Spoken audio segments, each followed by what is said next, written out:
Apariencia sobre seguridad. El colapso del Ponte Morandi 14 de agosto de 2018.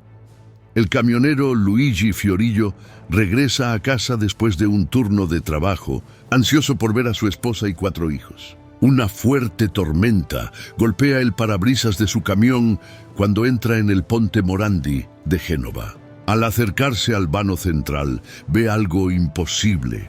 La carretera desaparece ante sus ojos, desplomándose y cayendo directamente hacia abajo, llevándose consigo decenas de coches. Luigi frena bruscamente a pocos metros del vacío. Acaba de presenciar el colapso de un puente que había estado preparándose para fallar durante décadas. Antes de revelar lo que realmente pasó en esta tragedia, si consideras importante conocer estas historias que conectan el pasado con lecciones del presente, suscríbete a Sombras del Pasado y activa la campanita para no perderte ningún episodio que nos ayude a entender y recordar el pasado. El milagro económico italiano. Después de la Segunda Guerra Mundial, Italia estaba en ruinas. Grandes áreas del país habían sido destruidas, una gran parte de la población había muerto y el país debía enormes sumas en reparaciones. La situación económica era terrible, pero lo que siguió fue nada menos que milagroso. Las décadas de 1950 y 1960 fueron conocidas como el milagro económico italiano. Una época de enorme crecimiento económico y desarrollo industrial. En parte, esto se debió al Plan Marshall estadounidense, que proporcionó financiamiento masivo para acelerar la recuperación europea. Italia se benefició enormemente, siendo vista como un aliado vital entre la Europa mediterránea y occidental. Como resultado de este boom, cientos de proyectos de ingeniería fueron realizados en muy poco tiempo. En un país que antes casi no tenía rascacielos, decenas de nuevos proyectos imponentes fueron construidos en pocos años, muchos utilizando hormigón barato y fácilmente disponible. El Ponte Morandi, en Génova, fue uno de esos proyectos. Recibió su nombre en honor a su diseñador, el ingeniero Riccardo Morandi. Un hombre con una reputación de larga data por su experiencia trabajando con hormigón pretensado. Una innovación peligrosa él.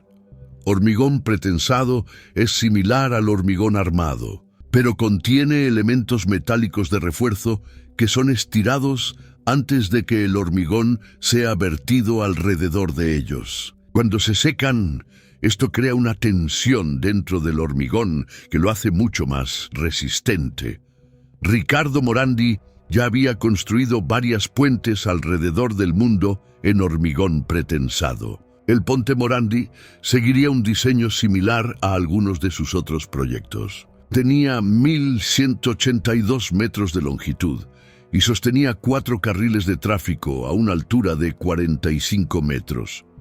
El tablero era sostenido por 10 pilares de hormigón, 7 que daban soporte desde abajo y 3 que se elevaban por encima del puente y también utilizaban cables para sostener la carretera. Estos cables estaban envueltos en hormigón pretensado, una medida que Morandi inicialmente creyó que los ayudaría a resistir la corrosión a lo largo de los años. Cuando se inauguró en 1967, se convirtió instantáneamente en popular, llegando a un pico de casi 25 millones de cruces de vehículos por año. Se convirtió en parte de la red de autopistas italiana y un elemento distintivo del horizonte de la ciudad. Los habitantes locales a veces se referían a él como el puente de Brooklyn, debido a su parecido superficial con esa estructura icónica. Los primeros signos de alarma desde su construcción. El puente necesitaba mantenimiento continuo. Errores de cálculo cometidos durante su diseño y construcción hicieron que el tablero del puente se deformara a lo largo de varios años, requiriendo trabajos correctivos. Los errores cometidos durante la construcción también llevaron a la fisuración prematura de algunos elementos de hormigón. Estas fisuras permitieron la entrada de agua iniciaron el lento proceso de corrosión de los refuerzos, metálicos vitales que daban resistencia al hormigón. Los ingenieros se sorprendieron por la rapidez con que los cables y soportes dentro del puente comenzaron a corroerse. Ricardo Morandi, el diseñador original, publicó un informe en 1979 recomendando extensos trabajos correctivos. Un cambio dramático respecto a su posición original de que los cables de hormigón pretensado necesitarían menos mantenimiento que otros diseños de puentes. Apariencia sobre seguridad. En 1993, después de la muerte de Morandi, un especialista en diseño de puentes recomendó que se añadieran cables de acero extra, además de los pilares de hormigón pretensado, para fortalecer el puente y añadir un elemento de redundancia muy necesario al diseño. Su idea fue rechazada, en parte porque arruinaría la apariencia estética del puente. En lugar de eso, se realizó trabajo de refuerzo durante la década de 1990. Aunque esto ayudó a fortalecer el puente, no resolvió completamente el problema de la corrosión continua. En el caso de uno de los pilares, en la década de 1990, se estimó que 1/3 de los cables que sostenían el puente estaban corroídos. Esta estimación fue difícil de obtener, ya que los cables estaban envueltos en hormigón, no dejando ningún método fácil para el examen rutinario. Los avisos ignorados ya en 2009, estudios realizados por Autostrade per l'Italia, la empresa privada responsable de gestionar el puente, indicaban que la demolición y reemplazo del puente sería, a largo plazo, más económico que realizar las reparaciones continuas que serían necesarias en las próximas décadas. Sin embargo, esta medida drástica no fue tomada. En lugar de eso, en 2018, Autostrade per l'Italia anunció que invertirían otros 20 millones de euros en su reparación y refuerzo. Comenzaron a aceptar propuestas para realizar este trabajo. Con la aproximación de agosto se notó una grieta en la carretera del puente, pero no se tomó ninguna acción. Antes de las obras de mejora, se instalaron barreras de hormigón jersey a lo largo del puente, aumentando la carga en la carretera. Durante casi toda la vida útil del puente, hubo una necesidad casi constante de reparaciones, una necesidad que iba más allá de muchos otros puentes similares. Los errores de cálculo cometidos cuando el puente fue construido lo dejaron susceptible a la corrosión, con trabajos de reparación luchando por seguir el ritmo del declive del puente. 14 de agosto, el día del colapso. El 14 de agosto de 2018, una fuerte tormenta barrió la zona. La lluvia golpeó la ciudad de Génova, con visibilidad reducida y ráfagas de viento, dificultando la conducción para quienes enfrentaban el Ponte Morandi. Sin embargo, muchas personas lo hicieron. Era un día antes del feriado anual de Ferragosto, un día que muchos italianos celebran haciendo un viaje a la costa. A las 11:36, una gran sección del puente en ambos lados del pilar de soporte número 9 cedió sin previo aviso. Partes del tablero del puente cayeron directamente hacia abajo, arrastrando consigo más parte de la carretera.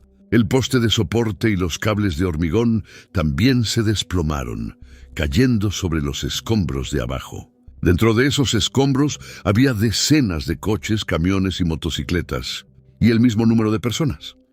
Algunos conductores que cruzaban el puente en el momento del colapso tuvieron suerte. Luigi Fiorillo vio la carretera desaparecer ante él y pisó el freno, deteniendo el vehículo a pocos pasos de la zona de colapso. Él y decenas de otros conductores abandonaron sus vehículos y corrieron aterrorizados bajo la lluvia torrencial de vuelta por donde habían venido. La mayoría de los conductores que estaban en la zona de colapso, sin embargo, no tuvieron tiempo de reaccionar. Las víctimas, aproximadamente 30 coches y 3 vehículos pesados de mercancías, cayeron al suelo, aterrizando sobre una masa de escombros de hormigón.